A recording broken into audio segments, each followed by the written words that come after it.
Champions লিগের প্রথম লেগে বেনফিকার সঙ্গে 1-0 গোলে জয় পেয়েছিল বার্সেলোনা। তাতে পরের লেগে ঘরের মাঠে কাজটা কিছুটা সহজ হয়ে গেছে হ্যান্সি ফ্লিকের দলের জন্য।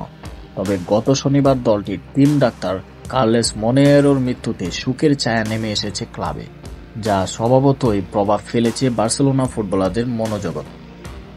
আর তাই আত্মবিশ্বাস জোগাতে কোচ হান্সি ফ্লিক ফুটবলারদের তাগিদ দিয়েছেন ম্যাচটা কার্লেসের জন্য জেতার। বার্সেলোনার দায়িত্ব নেওয়ার পর গত সোমবারের সংবাদ সম্মেলনটাই ছিল ফ্লিকের জন্য সবচেয়ে কঠিন মুহূর্ত, যেখানে ঘুরে ফিরে এসেছে কার্লেসের মৃত্যু প্রসঙ্গ, যিনি বার্সেলোনার লা লিগার ম্যাচের ঠিক আগে পরপারে পাড়ি জমিয়েছেন। যদিও কঠিন মুহূর্তটাকে প্রেরণা হিসেবেই দেখছেন বার্সেলোনা কোচ। বেনফিকা ম্যাচের আগে সংবাদ সম্মেলনে জানিয়ে দিয়েছেন ম্যাচটা জিততে চান টিম ডাক্তারের জন্য। আমরা তার জন্য খেলতে চাই। এই মুহূর্তে তার জন্য জেতাটা আমার মনে হয় বেশি গুরুত্বপূর্ণ। আমরা প্রস্তুত আছি।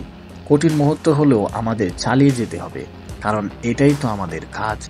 ক্লাবের এমন সময়ে আমরা ভালো কিছু উপহার দিতে চাই।